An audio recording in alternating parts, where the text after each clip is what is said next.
इस तो पहला आपां पहले 3 टेंस कंप्लीट कर चुके हाँ।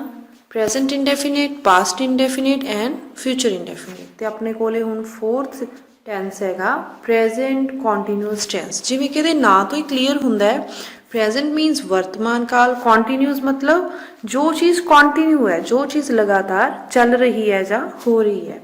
An action that is going on at the time of speaking comes in present continuous tense. बोलन समय ਜਦੋਂ ਉਹ ਐਕਸ਼ਨ ਹੋ ਰਿਹਾ ਹੈ ਐਟ ਦ ਮੂਮੈਂਟ ਵਰਤਮਾਨ ਕਾਲ ਦੇ ਵਿੱਚ, ਤਾਂ ਉੱਥੇ ਅਸੀਂ ਪ੍ਰੈਜ਼ੈਂਟ ਕੰਟੀਨਿਊਅਸ ਟੈਂਸ ਯੂਜ਼ ਕਰਦੇ ਹਾਂ। ਜਿਵੇਂ ਕਿ ਆਪਾਂ ਐਗਜ਼ਾਮਪਲ ਦੇ ਵਿੱਚ ਦੇਖਾਂਗੇ, ਆਈ ਐਮ ਸਟੱਡਿੰਗ ਇੰਗਲਿਸ਼ ਨਾਓ, ਮੈਂ ਹੁਣ ਇੰਗਲਿਸ਼ ਪੜ੍ਹ ਰਿਹਾ ਹਾਂ। ਐਟ ਦ ਮੂਮੈਂਟ ਇਹ ਕਿਰਿਆ ਹੋ ਰਹੀ ਹੈ, ਜਿਵੇਂ ਕਿ ਮੈਂ ਤੁਹਾਨੂੰ ਇੰਗਲਿਸ਼ ਪੜ੍ਹਾ ਰਹੀ ਹਾਂ, ਤਾਂ ਇਹ ਵੀ ਕਿਰਿਆ ਹੁਣ ਹੋ ਰਹੀ ਹੈ। Sometimes some events are going on even at the time of speaking, but we can't see them. They too come in present continuous tense. ਕਿ ਕਹਿੰਦੇ ਕਦੇ ਕਦੇ ਕੀ ਹੁੰਦਾ ਹੈ ਕਿ ਕੋਈ ਕਿਰਿਆ ਹੋ ਤਾਂ ਰਹੀ ਹੈ ਬਟ ਅਸੀਂ ਉਹਨੂੰ ਦੇਖ ਨਹੀਂ ਪਾ ਰਹੇ, ਉਹ ਸਾਡੇ ਸਾਹਮਣੇ ਨਹੀਂ ਹੁੰਦੀ, ਤਾਂ ਉੱਥੇ ਵੀ ਅਸੀਂ present continuous tense ਕੀ ਹੈ ਯੂਜ਼ ਕਰਾਂਗੇ। Examples are coastal areas R getting submerged. ਜੋ ਕੋਸਟਲ ਏਰੀਆਜ਼ ਨੇ ਉਹ ਲਗਾਤਾਰ ਕੀ ਨੇ ਸਬਮਰਜ ਹੋ ਰਹੇ ਨੇ, ਸਾਡੇ ਸਾਹਮਣੇ ਤਾਂ ਨਹੀਂ ਹੋ ਰਹੇ ਬਟ ਇਹ ਕਿਰਿਆ ਚੱਲ ਰਹੀ ਹੈ। That's why we have used here present continuous tense. Population is increasing day by day. ਜਿਹੜੀ ਪੋਪੂਲੇਸ਼ਨ ਹੈ ਉਹ ਲਗਾਤਾਰ ਵੱਧ ਰਹੀ ਹੈ। Note for events that will take place in near future present continuous tense is used. कि जो events आने वाले बिल्कुल नज़दीक फ्यूचर दे विच भविख काल दे विच होण जा रहे ने, तां उन्हां लई भी असीं की यूज़ करदे हां present continuous tense. Examples, I am going to Mumbai tomorrow. मैं कल नूं ही मुंबई जा रहा हाँ, तो यह हैगा तो फ्यूचर टेंस है बट इसलिए भी असी continuous tense present continuous tense use करांगे। फॉर्मूलाज आर, जे अपने कोले पॉजिटिव सेंटेंस है, एक साधारण वाक है, उसदे विच इहदी स्ट्रक्चर की होवेगी subject plus is am are plus first form of verb plus ING and object. जे यही वाक नैगेटिव हो जाए, नावाचक होवे, तां उत्थे असी subject plus is am are तो बाद की है नॉट लगावांगे, then first form of verb ING and object. ते जे असी इहनूं शॉर्ट फॉर्म दे विच लिखना चाहुंदे हां, इहदी कॉन्ट्रैक्टेड फॉर्म लिखना चाहुंदे हां, तां subject plus isn't aren't am not plus first form of verb ING and object. इत्थे एक गल ध्यान देने वाली है कि एम नॉट की कदे भी कॉन्ट्रैक्टेड फॉर्म नहीं लगती। एम नॉट इस तरह ही अलग अलग एम ते नॉट इस तरह ही वरतिया जाता है। जे अपने कोले वाक क्वेश्चन वाला है तो उत्थे इज एम आर जो हैल्पिंग वर्ब्स ने यह अगे आ जाएगियां, then subject plus first form of verb plus ing form plus object के पीछे क्वेश्चन मार्क लगाना है। तो दैन जे अपने कोले क्वेश्चन वाला भी है वाक, उस दे विच कुछ नैगेटिव भी है, तो उसकी स्ट्रक्चर की होगी is am are plus subject plus not plus first form of verb ING and object and question mark. तो जे आप इत्थे is am are the contracted form use करना चाहते हैं, एम दी तां कॉन्ट्रैक्टेड फॉर्म हुंदी ही नहीं, जे इज ते are the contracted form use करना चाहते हैं तो इजंट ते आरंट की है अगे आ जाएगा, तो पिछे subject plus first form of verb plus ING and object. Am not has no contracted form, hence in question tag aren't is used. क्योंकि एम नॉट की कोई भी कॉन्ट्रैक्टेड फॉर्म नहीं हुंदी, तां करके जे कोई क्वेश्चन टैग है तो उत्थे असीं इसदे जवाब दे विच आरंट लिखांगे। जिवें कि एग्जाम्पल दे विच देखदे आ आई एम फाइन आरंट आई, तो इत्थे असीं एम नॉट नहीं यूज़ किया, इत्थे असीं आरंट यूज़ करांगे। नैक्सट आ गया जी अपने कोले use of is am are. तो इस स्ट्रक्चर दे विच देखिया कि हरेक जगह ते जा इज लगेगा या एम या आर हैल्पिंग वर्ब लगेगी, तो वो कित्थे लगेगी हुण असीं ये देखांगे। इज कित्थे लगदा है जिथे जो सब्जेक्ट है वो ही शी इट किसी का भी नाम ਜਾਂ ਸਿੰਗੂਲਰ ਹੋਵੇ, ਜਿੱਥੇ ਸਬਜੈਕਟ ਸਿੰਗੂਲਰ ਹੋਵੇ ਤਾਂ ਉੱਥੇ ਆਪਾਂ ਇਜ਼ ਲਗਾਉਂਦੇ ਆ। ਐਮ ਦੇ ਨਾਲ ਸਾਨੂੰ ਸਾਰਿਆਂ ਨੂੰ ਹੀ ਪਤਾ ਹੈ ਕਿ ਆਈ ਲੱਗਦਾ ਹੈ ਹਮੇਸ਼ਾ। ਆਰ ਕਿੱਥੇ ਲੱਗਦਾ ਹੈ ਜਿੱਥੇ ਸਬਜੈਕਟ ਯੂ ਵੀ ਦੇ all ਜਾਂ plural ਹੋਵੇ, ਉਹ ਬਹੁਵਚਨ ਹੋਵੇ ਤਾਂ ਉੱਥੇ ਅਸੀਂ helping verb are use ਕਰਦੇ ਹਾਂ। Note, my father is working in a bank and my brother is studying in a school। ਇਹ sentence wrong sentence ਹੈ। ਸਹੀ sentence ਕੀ ਹੋਵੇਗਾ? My father works in a bank and my brother studies in a school। If the statement deals with a routine action, ਇੱਥੇ confusion clear ਹੋਊਗਾ। ਜੋ ਅਸੀਂ starting ਦੇ ਵਿੱਚ confusing pairs ਦੇਖੇ ਸੀ, ਉਹੀ confusion ਇੱਥੇ clear ਕੀਤਾ ਗਿਆ ਹੈ ਕਿ ਜੇ ਕੋਈ ਐਕਸ਼ਨ ਰੂਟੀਨ ਦੇ ਵਿੱਚ ਹੋ ਰਿਹਾ, ਲਗਾਤਾਰ ਹੋ ਰਿਹਾ ਹੈ, ਤਾਂ ਉੱਥੇ ਅਸੀਂ ਸਿੰਪਲ ਪ੍ਰੈਜ਼ੈਂਟ ਟੈਂਸ ਯੂਜ਼ ਕਰਾਂਗੇ, ਨਾ ਕਿ present continuous tense. But if the work is just a temporary routine action present continuous tense is used। but ਜੇ ਉਹ ਕੰਮ ਟੈਂਪਰੇਰੀ ਹੈ, ਬਿਲਕੁਲ ਥੋੜੇ ਸਮੇਂ ਲਈ ਹੋ ਰਿਹਾ ਹੈ, ਉਹ ਆਪਣਾ ਰੂਟੀਨ ਐਕਸ਼ਨ ਹੈ, ਤਾਂ ਉੱਥੇ ਕੀ ਹੈਗਾ, ਆਪਾਂ present continuous tense use ਕਰਾਂਗੇ। ਜਿਵੇਂ ਕਿ ਐਗਜ਼ਾਮਪਲ ਦੇ ਵਿੱਚ ਦੇਖਦੇ ਹਾਂ, I am preparing for competitive exams nowadays, ਕਿ ਅੱਜ ਕੱਲ੍ਹ ਮੈਂ ਕੰਪੀਟੀਟਿਵ ਐਗਜ਼ਾਮਸ ਦੀ ਤਿਆਰੀ ਕਰ ਰਿਹਾ ਹਾਂ। ਇਹ ਸਾਡਾ ਰੂਟੀਨ ਇਹ ਤਾਂ ਨਹੀਂ ਕਿ 2 ਸਾਲ 3 ਸਾਲ 4 ਸਾਲ ਚੱਲੇਗਾ, ਆਪਾਂ ਕੁਝ ਸਮੇਂ ਲਈ ਕੀ ਹੈ, ਇਹ ਟੈਂਪਰੇਰੀ ਰੂਟੀਨ ਐਕਸ਼ਨ ਹੈਗਾ। That's why we have used here present continuous tense. Next ਆ ਗਿਆ ਜੀ ਆਪਣੇ ਕੋਲੇ ਪਾਸਟ ਕੰਟੀਨਿਊਅਸ ਟੈਂਸ, ਜੋ ਕਿ ਆਪਣੇ ਕੋਲੇ 5th ਟੈਂਸ ਹੈਗਾ। If an action was in continuation in the past continuous tense is used। ਕਿ ਭੂਤਕਾਲ ਦੇ ਵਿੱਚ, ਪਾਸਟ ਦਾ ਆਪਾਂ ਕੀ ਮਤਲਬ ਦੇਖਿਆ ਸੀ ਕਿ ਭੂਤਕਾਲ ਦੇ ਵਿੱਚ ਜੇ ਕੋਈ ਐਕਸ਼ਨ ਕੰਟੀਨਿਊ ਸੀ ਤਾਂ ਉੱਥੇ ਅਸੀਂ ਪਾਸਟ ਕੰਟੀਨਿਊਸ ਟੈਂਸ ਯੂਜ਼ ਕਰਦੇ ਹਾਂ। Example, I was waiting for you, ਮੈਂ ਤੁਹਾਡਾ ਇੰਤਜ਼ਾਰ ਕਰ ਰਿਹਾ ਸੀ। ਇਹ ਐਕਸ਼ਨ ਪਾਸਟ ਦੇ ਵਿੱਚ ਹੋਇਆ। ਇਸ ਦੇ ਫਾਰਮੂਲਾਜ਼ ਕੀ ਹੁੰਦੇ ਆ? ਜੇ ਆਪਣੇ ਕੋਲੇ ਪੋਜ਼ਿਟਿਵ ਸੈਂਟੈਂਸ ਹੈ, ਉਸ ਵਿੱਚ ਆਪਾਂ subject plus was verb plus first form of verb plus ing and object ਲਗਾਵਾਂਗੇ। ਜੇ ਆਪਣੇ ਕੋਲੇ ਵਾਕ ਨੈਗੇਟਿਵ ਹੈ, ਦੈਨ ਸਬਜੈਕਟ ਵਾਜ਼ ਵਰਬ ਜੋ ਹੈਲਪਿੰਗ ਵਰਬ ਹੈ ਉਹਦੇ ਨਾਲ ਕੀ ਹੈ, ਆਪਾਂ ਨੋਟ ਲਗਾਵਾਂਗੇ, then first form of verb, then ing plus object. ਜੇ ਆਪਣੇ ਕੋਲੇ ਇਹ ਵਾਕ ਦੇ ਵਿੱਚ ਆਪਾਂ ਵਾਜ਼ ਤੇ ਵਰ ਦੀ ਕੰਟਰੈਕਟਡ ਫਾਰਮ ਯੂਜ਼ ਕਰਨੀ ਹੈ, then subject wasn't, weren't, first form of verb ing and object. ਜੇ ਇਹ ਵਾਕ ਆਪਣੇ ਕੋਲੇ ਕੁਐਸਚਨ ਵਾਲਾ ਵਾਕ ਹੈਗਾ ਤਾਂ ਉਸ ਦੇ ਵਿੱਚ ਆਪਾਂ ਵਾਜ਼ ਵਰ ਜੋ ਹੈਲਪਿੰਗ ਵਰਬ ਹੈ ਉਸ ਨੂੰ ਅੱਗੇ ਲੈ ਆਵਾਂਗੇ, then subject plus first form of verb plus ing and object ਦੇ ਪਿੱਛੇ question mark.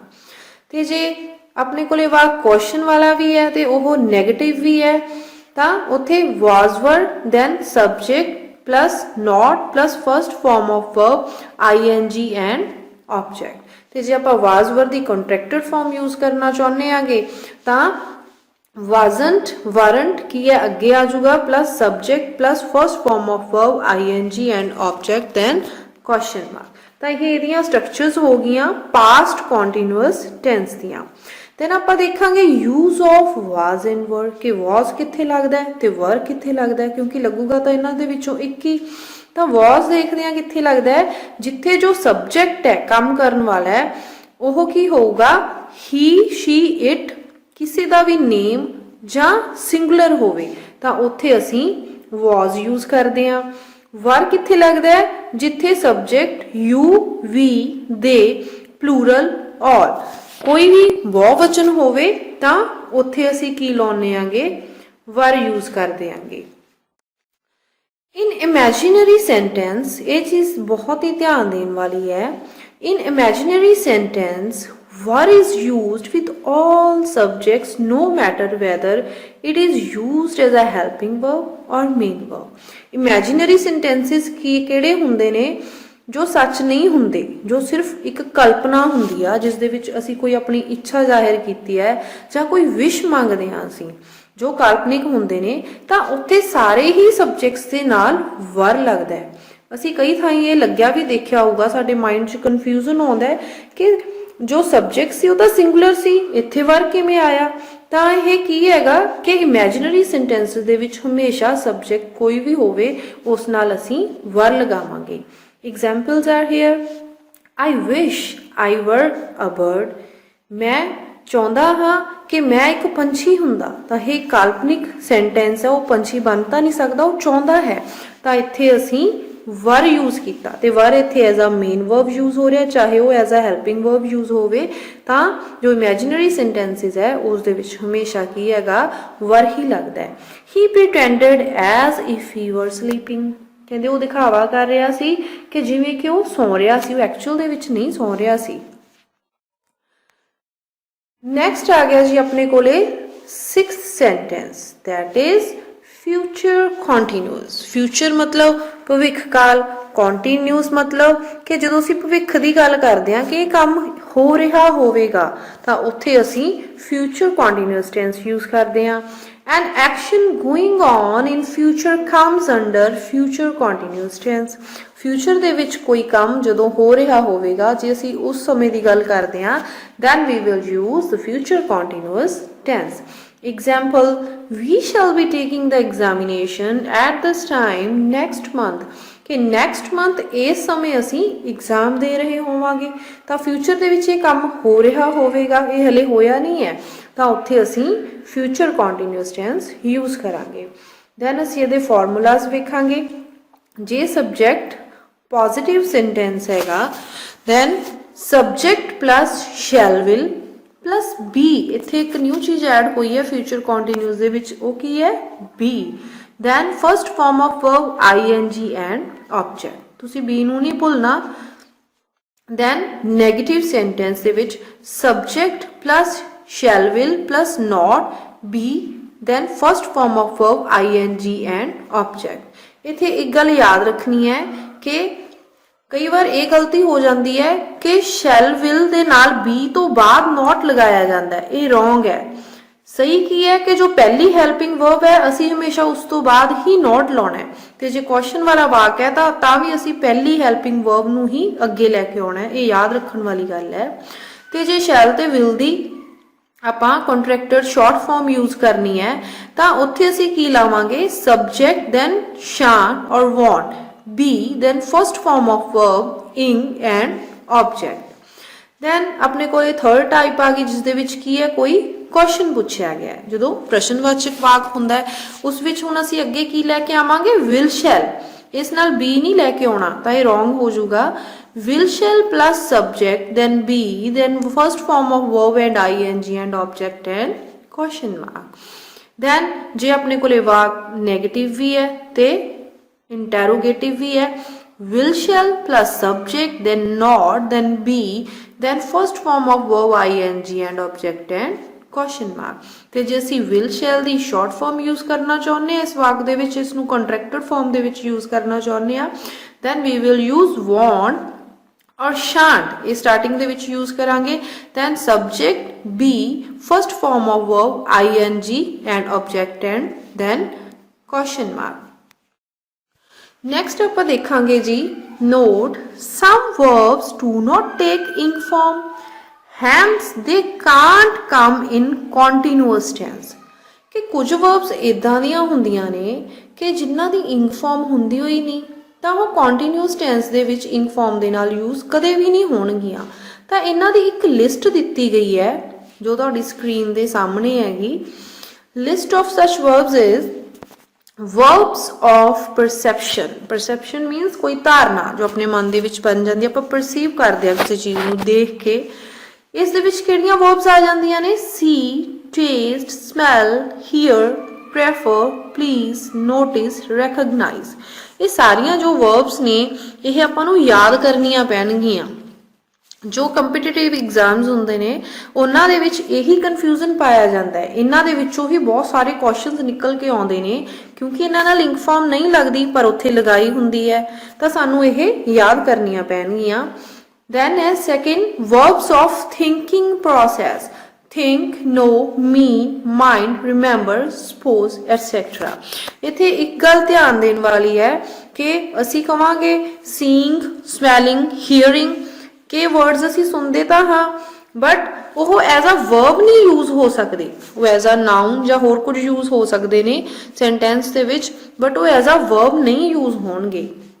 Third one is verbs showing possession किसी चीज़ का पोजेशन हुंदा है जो वर्ड्स दे विच उन्हां नाल भी इंग फॉर्म नहीं लगती जिवें कि own have belong comprise possess contain consist then fourth is verbs expressing feelings or state of mind जो साडे मन की स्थिति नूं जो साडियां फीलिंग्स नूं एक्सप्रैस करदियां ने ये कुछ वर्ब्स ने जिन्हां नाल आईएनजी फॉर्म कदे भी नहीं लगदी believe like dislike love adore want wish Dzire hate agree trust and imagine then there are fifth one is verbs in journal look, seem, appear, affect, resemble, cause, require, become, hope, refuse ਤਾਂ ਜੋ ਇਹ verbs ਨੇਗੀਆਂ ਜੋ list ਦਿੱਤੀ ਹੋਈ ਹੈ ਇਹਨਾਂ ਨੂੰ ਧਿਆਨ ਨਾਲ ਯਾਦ ਕਰਨਾ ਪਵੇਗਾ ਸਮਝਣਾ ਪਵੇਗਾ ਕਿ ਇਹਨਾਂ ਨਾਲ ਕਦੇ ਵੀ ਇੰਗ ਫਾਰਮ ਨਹੀਂ ਆਉਂਦੀ ਆਪਾਂ ਇਹਨਾਂ ਦੀਆਂ ਕੁਝ ਐਗਜ਼ਾਮਪਲਸ ਵੀ ਦੇਖਾਂਗੇ ਜਿਵੇਂ ਕਿ ਹੀ ਇਜ਼ ਓਨਿੰਗ ਅ ਕਾਰ ਹੁਣ ਓਨਿੰਗ ਹੈ ਜੋ ਇਹ ਸਾਨੂੰ ਪੋਜੈਸ਼ਨ ਸ਼ੋ ਕਰ ਰਹੀ ਹੈ ਤਾਂ ਇੱਥੇ ਅਸੀਂ ਇੰਗ ਫਾਰਮ ਨਹੀਂ ਲਾਵਾਂਗੇ this is wrong sentence right one is he owns a car second example this house is belonging to me ਇੱਥੇ belonging नहीं लगूगा this house belongs to me this is right sentence I'm not meaning anything wrong meaning ਇੱਥੇ नहीं लगूगा I don't mean anything wrong this is right sentence I am seeing a man standing here ये भी wrong है sentence सही sentence किया I see a man standing here next one is note if have denotes possession it is not used in ing form but if have denotes to have fun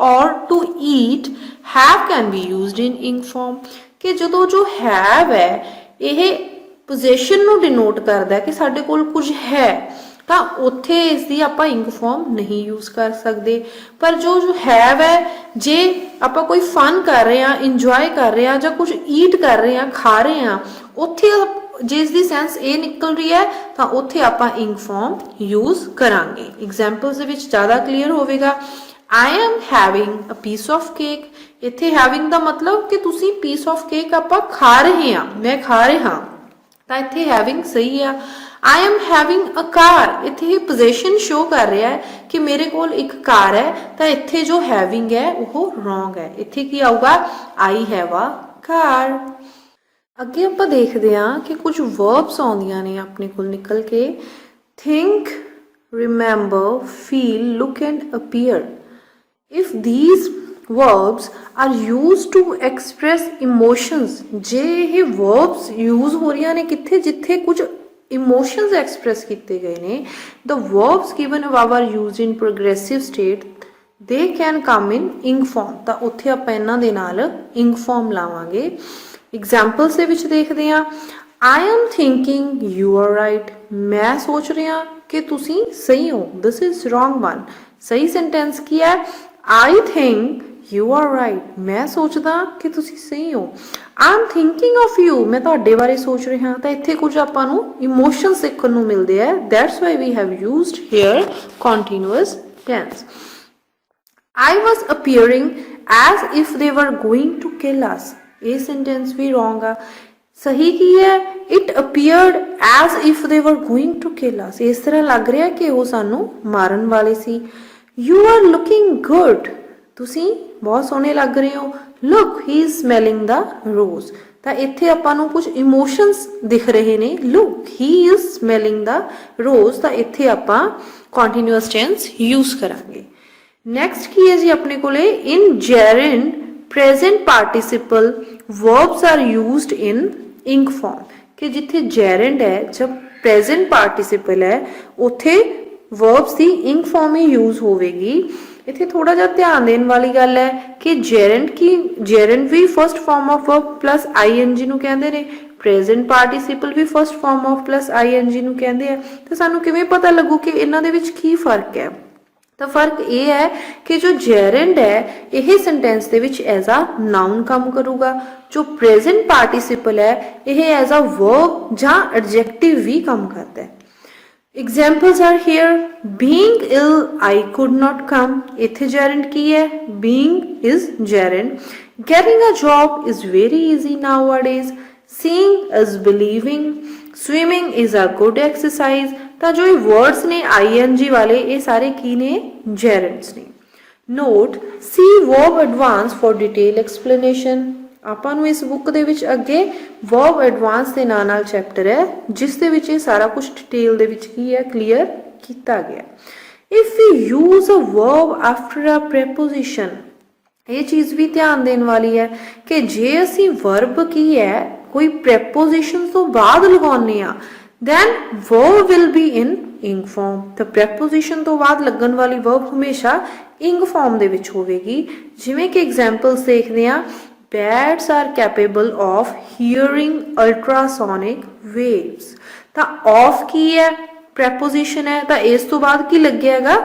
hearing. ਤਾਂ ਇੱਥੇ ਅਸੀਂ ਦੇਖਿਆਗਾ ਕਿ ਇਸ ਤੋਂ ਬਾਅਦ ing form ਲੱਗੀ ਆ. we must keep away from smoking. from ਕੀ ਹੈ? preposition ਹੈ ਤੇ ਇਸ ਤੋਂ ਬਾਅਦ first form of plus ing ਲੱਗਿਆ. Thanks for watching this video. Kindly subscribe and share and help each other. Thanks.